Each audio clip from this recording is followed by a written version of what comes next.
നമ്മുടെ ഭരണഘടനയുടെ original copy എഴുതിയിട്ടുള്ളത് ഇംഗ്ലീഷിലാണ്. അതൊരു മാനുസ്ക്രിപ്റ്റാണ്, കയ്യെഴുത്ത് പ്രതിയാണ്. ഇത് എഴുതിയത് ഡൽഹിയിലെ അതിപ്രശസ്തനായ കാലിഗ്രാഫിസ്റ്റ് പ്രേം ബിഹാരി നരൈൻ റസാദിയാണ്.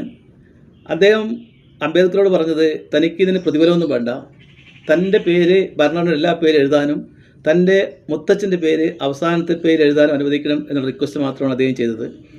6 മാസം കൊണ്ടാണ് അദ്ദേഹം ഭരണഘടന എഴുതി പൂർത്തിയാക്കിയത്.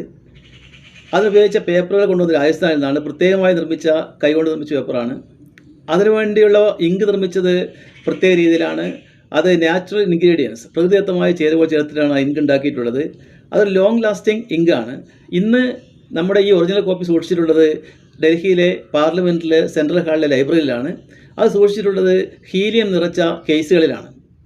ഇതൊരു ലീഗൽ ഡോക്യുമെൻ്റ് മാത്രമല്ല, ഇതൊരു കലാസൃഷ്ടി കൂടിയാണ്, ഒരു പീസ് ഓഫ് ആർട്ട് കൂടിയാണ്. ഇതിൽ ആർട്ടിസ്റ്റിക് വർക്ക് ചെയ്തിട്ടുള്ളത് നന്ദലാൽ ബോസാണ്. നന്ദലാൽ ബോസ് നമുക്കറിയാം അപരീന്ദ്രനാഥ് ടാഗോറിൻ്റെ ശിഷ്യനാണ്. അപരീന്ദ്രനാഥിനെക്കുറിച്ച് നിങ്ങൾ തീർച്ചയായും കേട്ടിട്ടുണ്ടാകും. അദ്ദേഹം ഇന്ത്യയുടെ ആധുനിക കലയുടെ പിതാവ് എന്നറിയപ്പെടുന്നത് അപരീന്ദ്രനാഥ് ടാഗോറാണ്. അദ്ദേഹത്തിൻ്റെ ഏറ്റവും പ്രസിദ്ധമായ ഒരു ചിത്രമാണ് ഭാരത് മാത. ഇന്നിപ്പോൾ എല്ലാവരും അത് കേട്ടിട്ടുണ്ടാവും. അതുപോലെ മദർ ഇന്ത്യ, അത് ഇന്ത്യക്കാരിൽ നാഷണാലിസം, ദേശീയബോധം വളർത്തുന്നതിനും സ്വാതന്ത്ര്യ സമരം ശക്തിപ്പെടുത്തുന്നതിനും വേണ്ടി ഉപകരിച്ച ഒരു ചിത്രമായിരുന്നു അന്ന്. അതുപോലെ തന്നെ ശാന്തിനികേതനിലെ ആർട്ടിസ്റ്റുകളാണ് നന്ദലാൽ ബോസിനെ ഈ കലാപരമായ പ്രവർത്തനങ്ങൾക്ക് സഹായിച്ചത്. ശാന്തിനികേതൻ എന്ന് നിങ്ങൾ കേട്ടിട്ടുണ്ടാവും. അത് സ്ഥാപിച്ചത് രവീന്ദ്രനാഥ് ടാഗോറിൻ്റെ പിതാവായ ദേവേന്ദ്രനാഥ് ടാഗോറാണ്. ദേവേന്ദ്രനാഥ് ടാഗോർ 1863 ഈ ശാന്തിനികേതൻ സ്ഥാപിച്ചത്.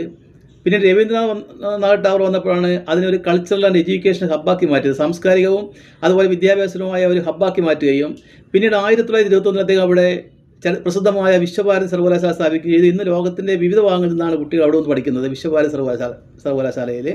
രവീന്ദ്രനാഥ് ടാഗോറിനെ കുറിച്ച് നമുക്കറിയാം. അദ്ദേഹത്തിന് 1930 തൻ്റെ സാഹിത്യത്തിനുള്ള സംഭാവനയ്ക്ക് നോബൽ സമ്മാനം കിട്ടിയിട്ടുണ്ട്. ആദ്യമായി ഒരു യൂറോപ്യൻകാരനല്ലാത്ത ഒരാൾക്ക് നോബൽ സമ്മാനം കിട്ടുന്നത് ഇന്ത്യക്കാരനായ രവീന്ദ്രനാഥ് ടാഗോറിനാണ് എന്ന് നമുക്ക് അഭിമാനിക്കാവുന്ന ഒരു കാര്യമാണ്.